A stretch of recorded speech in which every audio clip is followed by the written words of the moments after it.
Imagine this. You are part of an empire that has ruled the stars for millennia. Your species has never lost a war. Your fleets blot out the skies of those you conquer.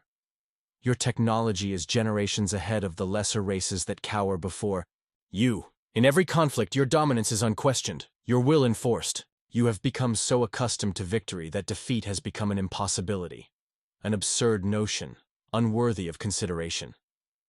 Then, one day, your war fleets encounter something unexpected, something that does not flee, does not kneel, does not surrender. A species that does not understand fear the way others do. At first, you see them as nothing more than an annoyance. They are primitives, barely stepping into the interstellar stage. Their worlds are small, their fleets are few, and their weapons are outdated. They are nothing more than an obstacle, a minor inconvenience to be swept aside, like so many before them, or so you believe, until the war begins. They call themselves humans. And what you do not yet realize is that, in all your years of conquest, in all the wars you have fought and won, you have never faced a species like them. You have never faced an enemy that fights as they do. Because humanity does not fight for territory. They do not fight for conquest. When they fight for something far greater. They fight for vengeance. They fight for survival. They fight to win at all costs. And when humans go to war, they do not simply seek to claim victory. They seek to make certain that their enemy never has the chance to fight again. The galaxy will soon learn this truth. And it all began with a single fateful mistake, the spark that ignited the war. On the outer edges of known space, a massive colony ship drifted through the void, carrying the hopes and dreams of an entire generation. Its name was Ulysses, a vessel of peace, filled with scientists, engineers, and families seeking to establish a new home on an untouched world. This was not a warship. It had no weapons, no shields capable of withstanding an assault. It was simply a transport, one of many that had been sent to expand humanity's reach among the stars. For years, the people of Earth had looked to the stars with hope, not fear. They had encountered other species before, some friendly, some indifferent. But war? War had not yet reached them beyond their own history. Humanity had spent centuries perfecting the art of war among themselves, yet they had prayed it would never be needed beyond Earth. They had prepared for peace, not war, but war did not wait for them to be ready. As the Ulysses entered orbit around a newly discovered exoplanet, its long-range scanners detected something unexpected. A fleet. Dozens of massive warships, their hulls black as the abyss, their weapons primed and locked onto the planet below. This was no ordinary encounter. These ships bore the markings of the Zilari Dominion, one of the oldest and most feared empires in the galaxy. For centuries, the Zilari had ruled through fire and blood, their empire stretching across entire sectors. They were conquerors, slavers, executioners. They did not negotiate. They did not share. To them, lesser species were not equals. They were resources to be exploited, or pests to be exterminated. And now, their gaze had turned toward humanity. The Ulysses did what any peaceful vessel would do. They sent a transmission, offering diplomacy, a request to coexist, a plea for peace. The Zilari did not respond with words, they responded with fire. A single command was given from the bridge of the Zilari flagship. Burn them. Without warning, without hesitation, the Zilari unleashed their fury. A lance of plasma, brighter than a dying star, erupted from their lead battleship and struck the Ulysses dead center. 40,000 men, women, and children, scientists, doctors, farmers, dreamers, were vaporized in an instant. The ship did not explode. It did not even have time to break apart. It simply ceased to exist, reduced to a burning cloud of debris, scattered across the void. The Zilari left no survivors. No escape pods were allowed to flee. No distress calls were permitted to escape their jamming fields. The attack was swift, brutal, and absolute. To the Zilari, it was nothing more than a warning, a message to humanity. This is our territory. You are nothing. Do not test us. They believed that humanity would do what every other species before them had done: submit. They had no idea what they had just unleashed. Humanity's response. The news spread across human space like wildfire. Within hours, every colony, every station, every ship received the transmission. The footage of the Ulysses.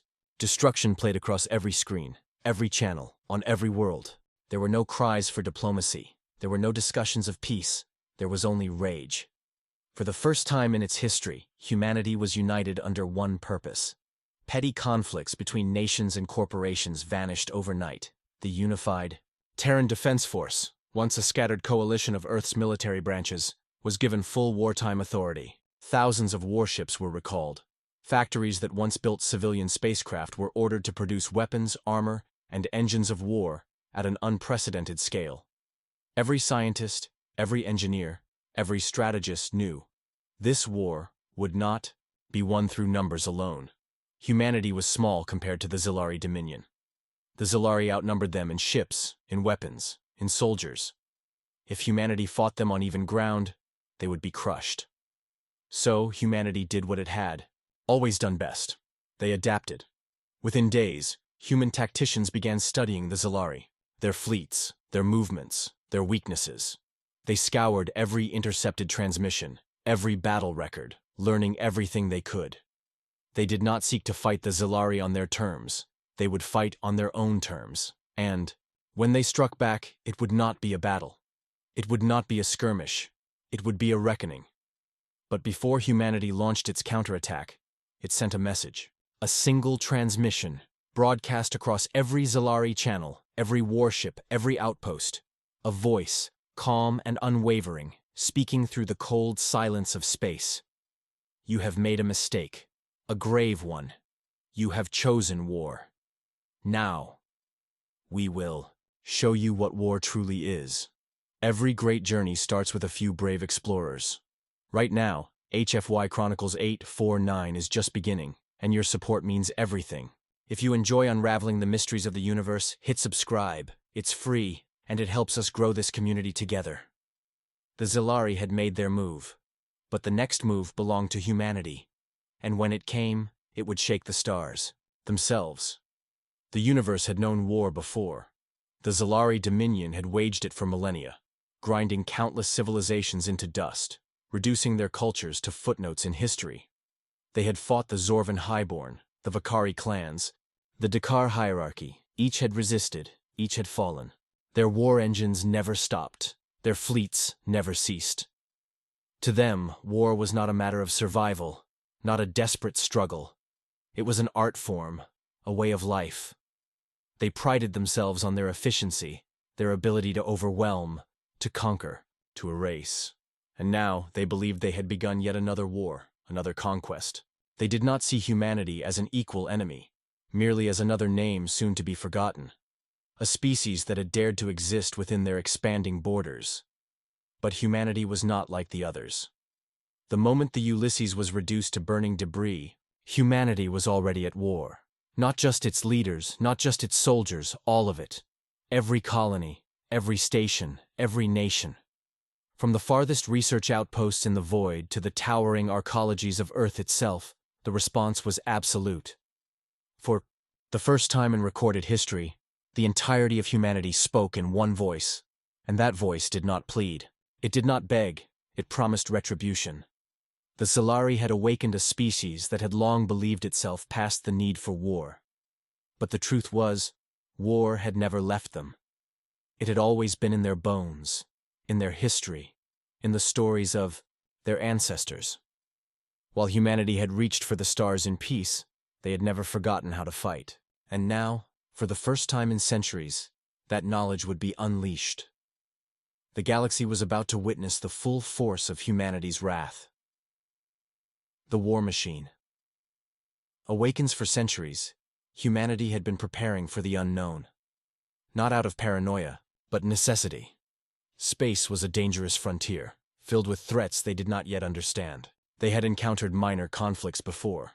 Pirates, rogue AIs, isolated skirmishes. But nothing on this scale. Nothing that threatened their very existence. But that preparation had not been wasted. Humanity did not simply build ships to explore. They built them to survive. Every colony had emergency military protocols. Every fleet had contingency battle plans, drawn up for scenarios that had once been deemed improbable. Every major industrial hub had blueprints for warships that had never been built. Because until now, they had never been needed. But now they were. The foundries of war came alive. The shipyards of Titan, Europa, and Mars, once focused on peaceful expansion, were converted overnight into war factories, churning out ships at a pace never before seen. Asteroid mining operations were redirected. Entire moons were repurposed for production. Orbital stations became weapons platforms.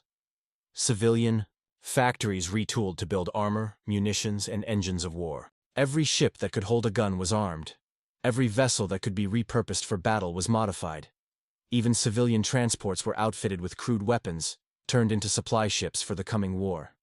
Every engineer, every scientist, every strategist was mobilized, not to create, not to explore, but to destroy. Within weeks, the first human war fleets were assembled. Not a scattered defense force, not a ragtag militia, but a true war machine, one designed not just to fight, but to annihilate. The Zilari had made a crucial mistake. They had not crushed humanity with their first strike.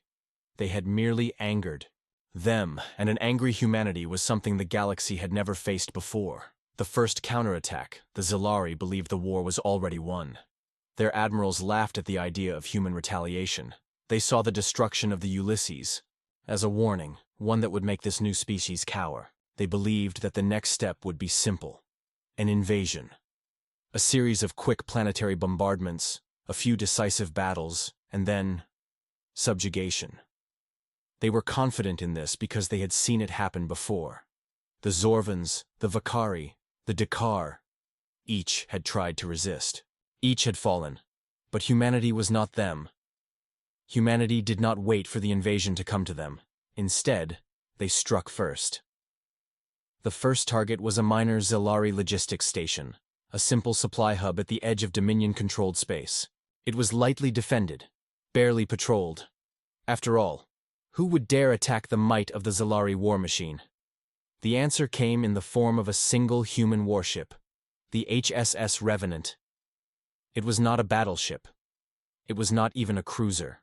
It was a heavily modified destroyer, retrofitted with experimental weapons, railguns that could punch through shields, torpedoes that moved faster than anything the Zilari had ever seen, stealth plating that made it nearly invisible to their sensors.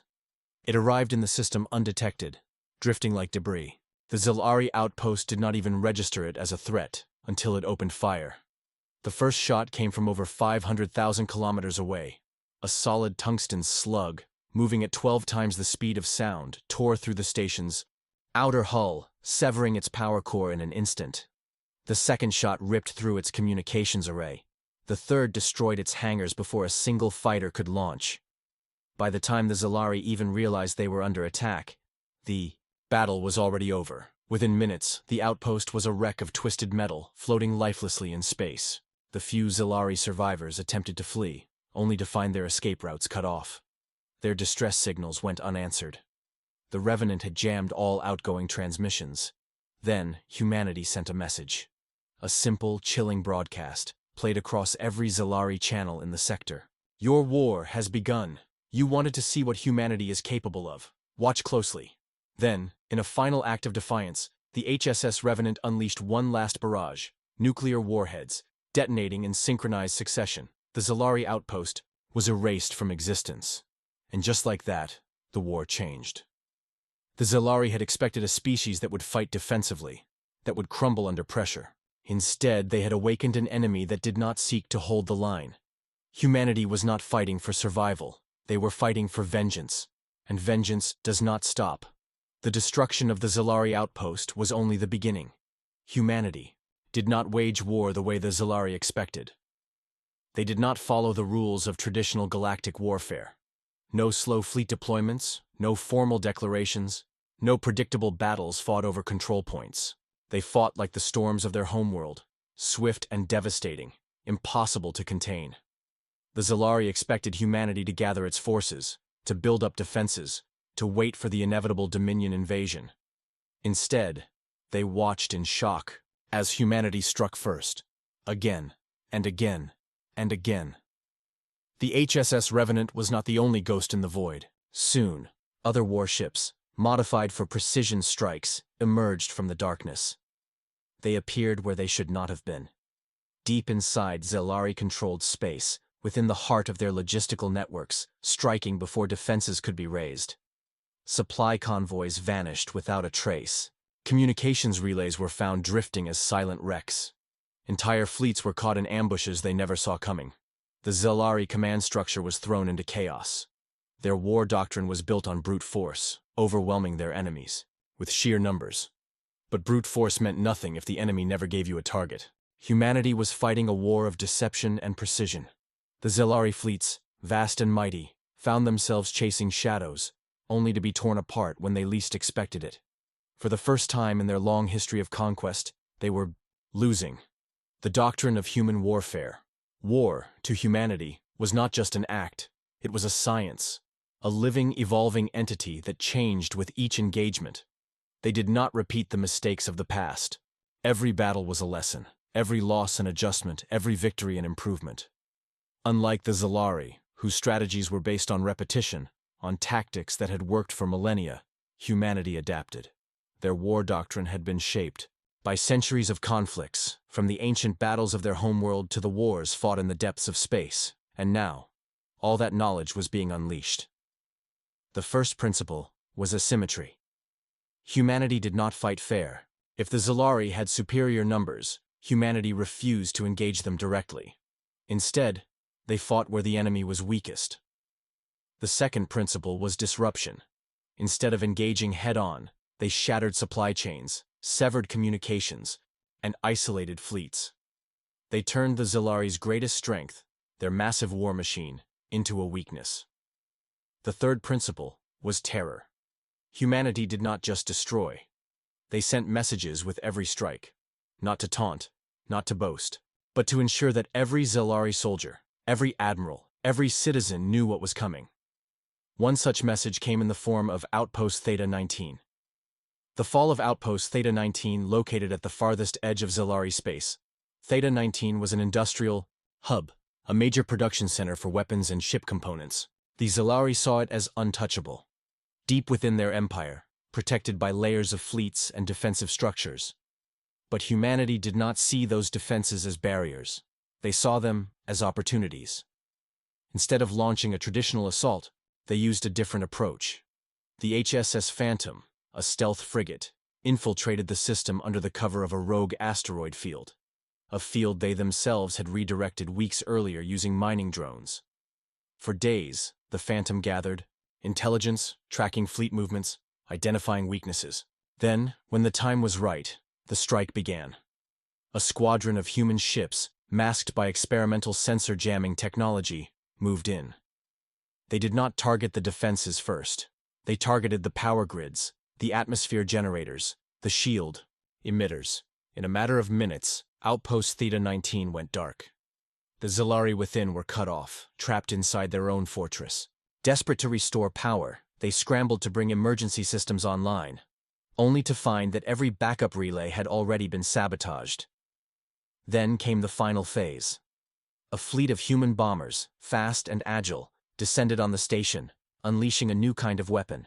Not simple explosives, not nuclear warheads, but precision kinetic strikes. Thousands of dense tungsten rods, each no larger than a human arm, were dropped from orbit, striking with the force of nuclear detonations, but without the radioactive aftermath. The Zelari, inside, had no chance to escape. The station collapsed in on itself, breaking apart as explosions ripped through its infrastructure. By the time the Zelari command received word of the attack, Theta 19 was already gone. No distress signals had been sent. No reinforcements had arrived in time. All that remained was wreckage, and a single transmission left behind, broadcasting in an endless loop across every Dominion channel. You are not the hunters. You are the hunted. The unthinkable, a superiority complex. Shattered to the Zelari leadership, this was impossible. They had believed humanity to be a primitive upstart species, one that would break at the first sign of true war. Instead, they were watching entire sectors collapse. The Zellari Grand War Council, once confident in their impending victory, now faced a horrifying realization. They had miscalculated. Their enemy was not a lesser species. Their enemy was not weak. Their enemy was doing to them what they had done to others for centuries. But humanity did not stop there. Their attacks were only the beginning. They were no longer fighting just to survive. They were preparing for something far greater, not just victory, total domination. The war was no longer a conflict. It had become a reckoning. What had begun as a Zellari conquest had transformed into something they had never faced before. Every Dominion war in history had followed a simple pattern. The enemy resisted. The Dominion retaliated with overwhelming force, and soon, the war ended with another world added to their empire. But humanity was breaking that cycle. They did not just fight back. They were dismantling the entire foundation of Zellari warfare, and it was happening faster than the Dominion could react. The Zellari counteroffensive, a fatal mistake. The Grand War Council could no longer ignore the reality unfolding before them. Their fleets, designed for massive planetary invasions, were bleeding ships in battles they could not control. Entire supply lines were collapsing as human forces struck at key industrial hubs. Their once mighty war machine was starving, unable to replace lost ships as fast as humanity was destroying them. The admirals of the Zellari Dominion proposed a solution, one they had used countless times before: a grand counteroffensive. Show of force so overwhelming, so absolute, that it would crush humanity's resistance once and for all. And so, the Zellari assembled the largest armada in their history. 75 war fleets, consisting of over 18,000 warships, converged on a single point: the Sol system. Their plan was simple: strike at the heart of humanity, destroy Earth, end the war in a single decisive blow. The fleet moved swiftly, warping through subspace corridors that had been charted for millennia. They expected resistance, but nothing their numbers could not overcome. They were wrong. Because they had not accounted for one fundamental truth. This was not a war of equals. This was humanity's war. And they were about to learn what that truly meant. Operation Ashen Sky. The defense of Sol. The moment the Zellari fleet breached the outer edges of the Sol system, their admiral in command, High Warlord Tazkareth, was immediately uneasy. There were no defense fleets waiting. No sign of human warships massing for battle. The only resistance was a lone orbital station, an old, outdated mining facility orbiting Pluto. Tazkareth scoffed. The humans had finally run out of tricks. He gave the order. Destroy it. The moment the first Zellari dreadnought fired, everything changed. The station, seemingly abandoned, exploded, not outward, but inward. A split second later, the very fabric of space around the Zellari fleet ripped apart. Hundreds of human warships decloaked, emerging from the hidden depths of Pluto's ice rings, from behind its moon Charon, and even from within the very debris of the destroyed station. They had been waiting, and now the trap was sprung. A battlefield of their own design. The first blow came in the form of hunter-killer drones. Thousands of autonomous warheads, hidden in Pluto's shadow, detonated in unison. These were no ordinary explosives. They were electromagnetic pulse bombs. Zellari ships shuddered, systems failing, shields flickering. The once mighty armada was blinded, their targeting systems reduced to useless static. Then, the human fleet struck. From the depths of the Kuiper Belt, squadrons of frigates, destroyers, and battleships descended like predators. They moved in perfect synchronization, each strike landing before the Zellari could even react. Tazkareth's warfleets, once the terror of the galaxy, were reduced to prey, and the slaughter had only begun. The wrath of human superiority. Zellari had always believed in brute force, the idea that sheer numbers would always win. But humanity had evolved past such primitive thinking. They had weaponized intelligence. They had perfected strategy.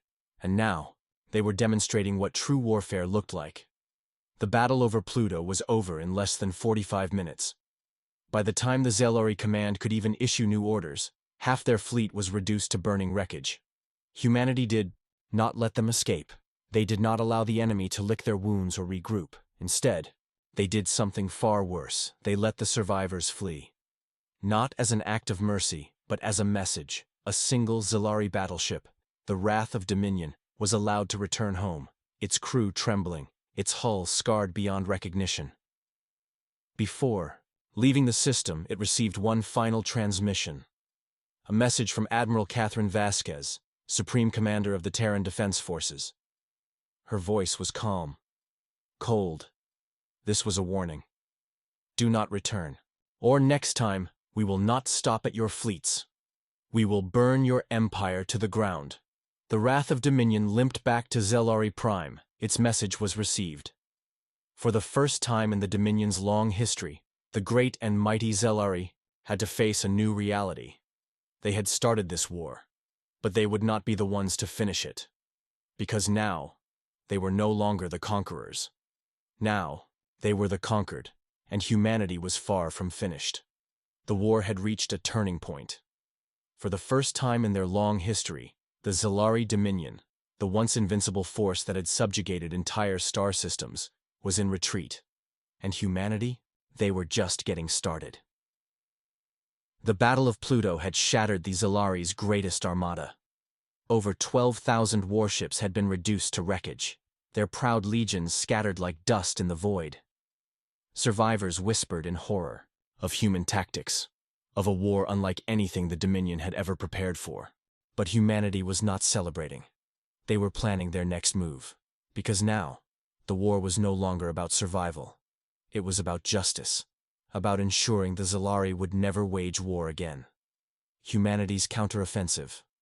The art of total war. For decades, the Zelari had spread their dominion like a plague. They enslaved species, extracted worlds until they were barren husks, and rewrote the history of entire civilizations to erase any trace of rebellion. They had always believed they were untouchable, but humanity had rewritten the rules of war. And now, the reckoning was at hand. The United Terran High Command gathered in secret, deep within the fortified command station of Olympus Mons, hidden beneath the surface of Mars. The strategy was brutal in its simplicity. Humanity would not wage war on the Dominion's terms. Instead, they would collapse the Empire from within. Phase 1. Cut the head off the snake. The Zelari Dominion was not just a war machine. It was a hierarchy, a rigid system where power flowed from the ruling caste outward. If the Dominion's central command structure was destroyed, the Empire would fracture like glass. Phase 2. Burn the supply lines. The Zelari had made a critical mistake. Their empire was too large, too dependent on centralized resource hubs. Human forces would strike these critical points with surgical precision. No long sieges, no costly battles, swift, ruthless destruction. Phase 3. Terror in the shadows. The Zelari had always ruled through fear. Now humanity would teach them what true terror felt like. Stealth ships, infiltration teams, AI-guided precision strikes, every weapon humanity had developed in the darkness of their struggle would now be turned against their oppressors. And so, the order was given. Launch the counteroffensive. Operation Stormbreaker, the fall of Dominion strongholds. The Zelari expected traditional warfare. What they got was a nightmare. Humanity's first target was the Morkan Expanse, a vast region of the Dominion that controlled over 30 industrial worlds, the beating heart of their war machine.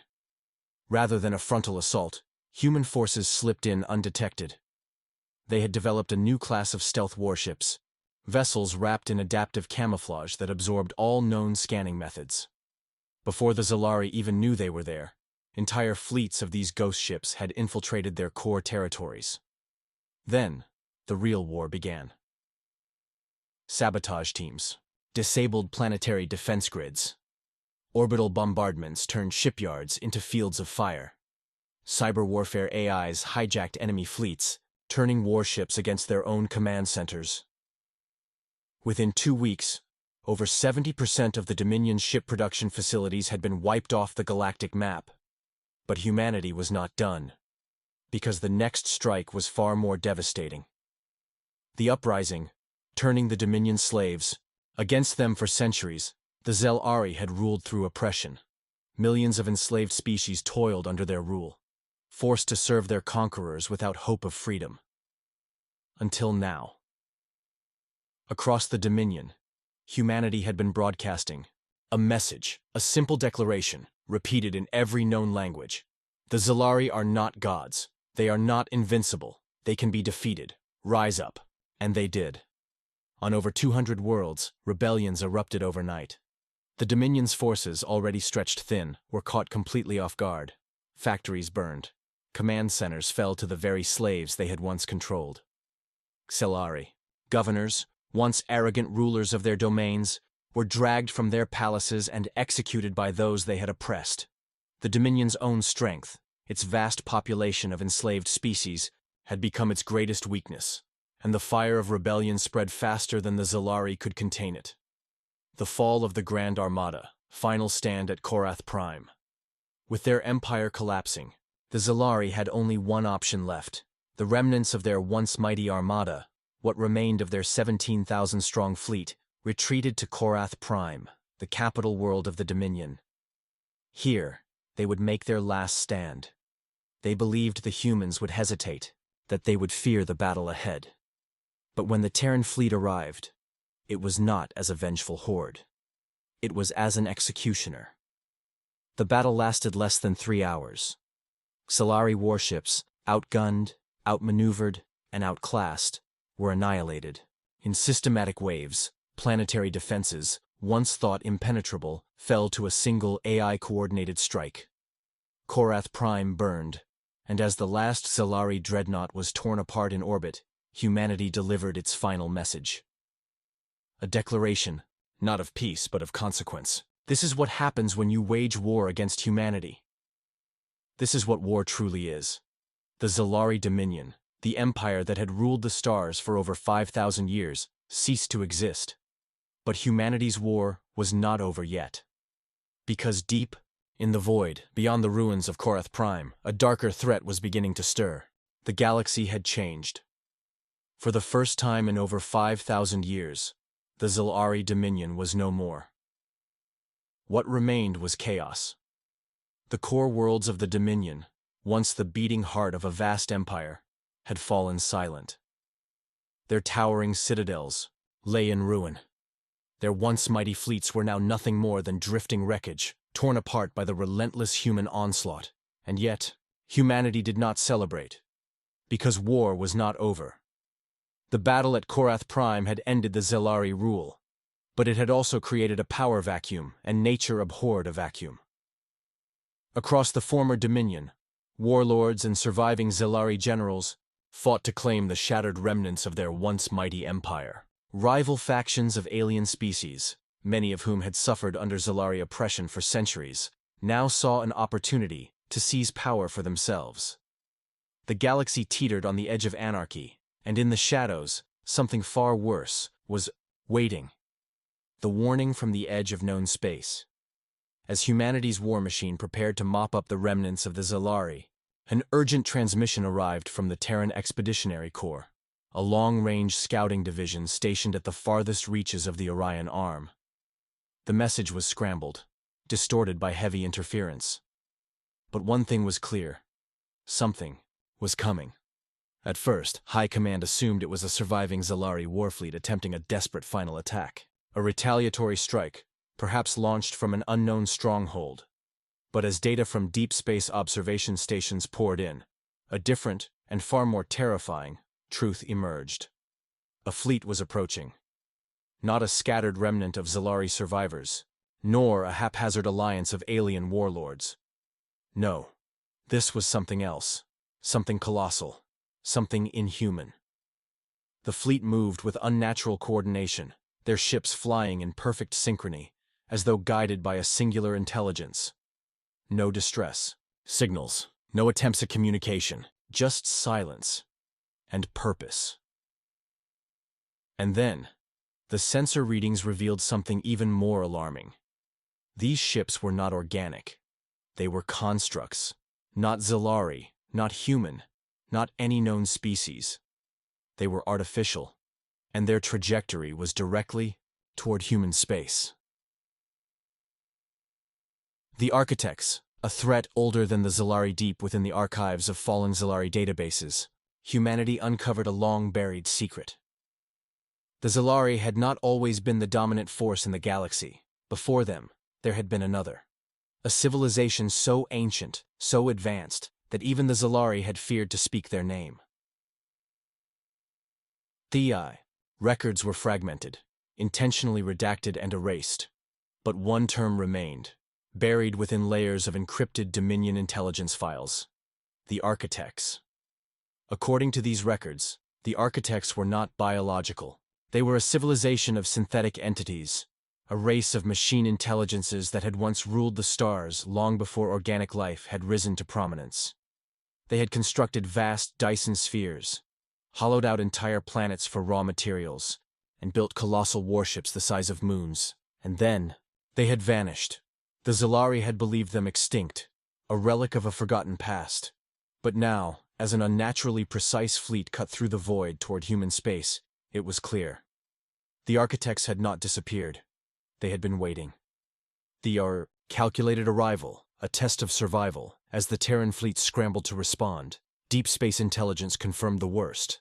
The incoming force was far beyond anything humanity had ever faced. Human warships, designed to battle the Zalari, relied on tactical adaptability, speed, and overwhelming firepower. But the Architects? They fought with cold, mechanical precision. Where human fleets would maneuver and adapt, the Architect warships coordinated with machine-level efficiency. Every movement calculated, every engagement optimized to ruthlessly dismantle their targets. The first engagement occurred near the human colony of New Kyoto. A fleet of 50 Terran warships, battle-hardened veterans of the war against the Zalari, intercepted a single Architect vanguard vessel. Just one. At first, confidence ran high. Humanity had destroyed entire Zalari armadas. Surely a single enemy warship would be no different. They were wrong. The Architect vessel moved with impossible speed, its hull shifting as though adapting in real time to incoming fire. Terran railguns, plasma lances, and missile barrages impacted its armor and dissipated like smoke. Then, the Architect ship returned fire. Not with plasma, not with lasers, but with a weapon humanity had never encountered before. The first Terran warship simply ceased to exist. No explosion, no debris. Just a moment of perfect silence. And then nothing. The entire fleet was obliterated in under 3 minutes. The true scale of the threat word of the disaster at New Kyoto spread through Terran space like wildfire. The Zalari had been tyrants. But the Architects were something worse. They did not conquer. They did not enslave. They erased. Planets reduced to barren husks, civilizations wiped from existence as though they had never been. And now, they had returned. For what purpose? No one knew. But one thing was certain. Humanity's war was far from over. And this time, they weren't fighting for revenge. They were fighting for survival. There are moments in history when entire civilizations stand at the precipice of annihilation. When the very foundation of existence is threatened by an enemy so vast, so incomprehensible, that survival itself becomes a desperate, fleeting hope. For humanity, this was that moment. The Architects were unlike anything the species had ever faced. They were not conquerors. They were not invaders seeking territory, resources, or power. They were eradicators, an intelligence so ancient, so alien, that they did not see organic life as a force to be fought or reasoned with. To them, biological civilizations were imperfections in the grand design, flaws in the cosmic order that needed to be corrected. Humanity was not at war with an enemy seeking dominance. They were at war with something that sought to erase them from existence, and now they had to make a choice. Would they stand and fight, or would they vanish, like so many species before them, leaving behind nothing but dust and echoes? The fall of the outposts. A glimpse into extinction, the first human. Defenses crumbled in days. The New Kyoto massacre was only the beginning. The Architects' warships did not move in formations like organic fleets. There were no flagships, No command vessels. No logistics chains to disrupt. They were a swarm, a synchronized storm of destruction, converging on targets with the cold, relentless precision of a machine executing a long-planned operation.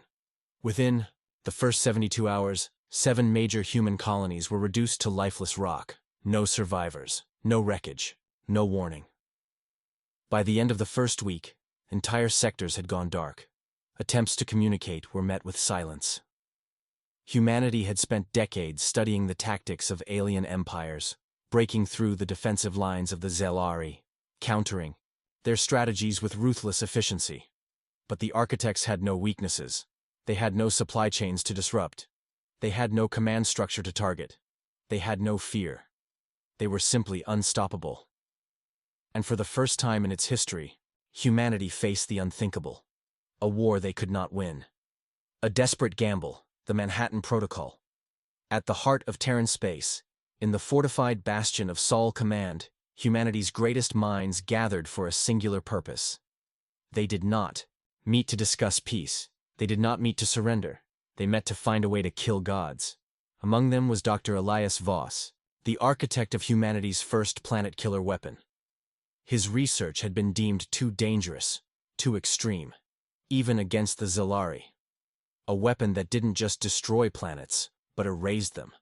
A theoretical reality destabilization device, a weapon that could collapse spacetime itself. In theory, the Manhattan Protocol would create an anomaly so volatile that it would rip a target from existence at a quantum level, not just destroying it, but erasing it from history, leaving no trace that it had ever existed. It was untested, it was dangerous, and it was humanity's only hope. The plan was simple. Lure the Architect core directive to a specific point in space. Activate the Manhattan Protocol, and pray to whatever gods remained that it would be enough. The last stand of the Terran Armada. The final battle took place in the dying light of a dying system. A dead star. An abandoned world. A place chosen not for strategic value, but for one reason alone. If the plan failed, at least humanity's homeworld wouldn't be destroyed with it. The last remnants of the Terran Armada, over 10,000 warships, stood against an enemy force 10 times their size. It was not a battle. It was not a war. It was a delaying action. Thus, architects advanced like a black tide, their warships shifting and adapting in real time, their weapons dissolving human vessels with horrifying efficiency. Hundreds of Terran warships were lost in the first few minutes. Then, thousands. The vacuum of space filled with silent wreckage, burning debris, and the frozen corpses of fallen soldiers. Yet, humanity did not break, because they were not fighting to win. They were fighting to hold the line. For just long enough. For just one moment longer. A weapon beyond time. The end of the architects as the last human ships were torn apart. The Manhattan Protocol was activated. The weapon did not fire like a conventional bomb. There was no explosion, no flash of light. Instead, reality itself cracked. A ripple spread through space, a distortion, an impossible anomaly that no sensor could quantify, no instrument could measure.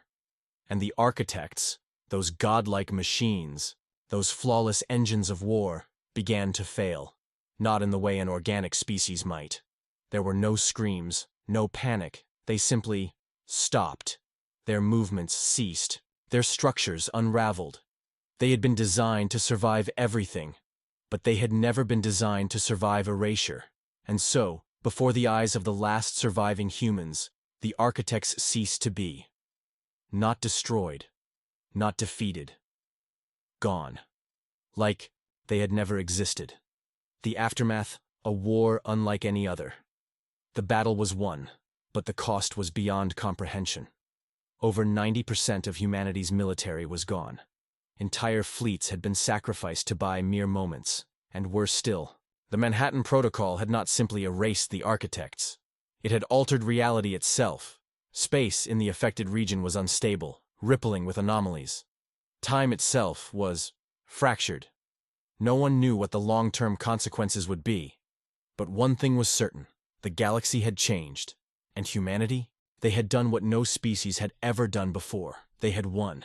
Not just against the Zalari, not just against an empire, but against the inevitable. They had faced extinction. And they had survived. And if there was one lesson the universe would never forget, it was this: humanity does not go quietly. A final thought: what comes next? The war was over.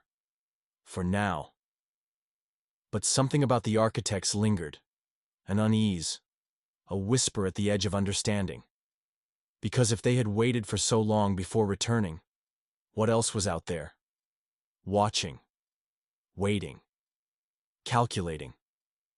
Humanity had proven itself against extinction. But the universe was vast, and the war for survival? It had only just begun. If you were on the front lines of this war, if you had to make the choice between survival and extinction, what would you do? Let us know in the comments. And if you want to uncover more of humanity's battles, more of our victories, and more of the stories that define us, subscribe to HFY Chronicles-849, because this is only the beginning, and together, we will show the universe what humanity truly is.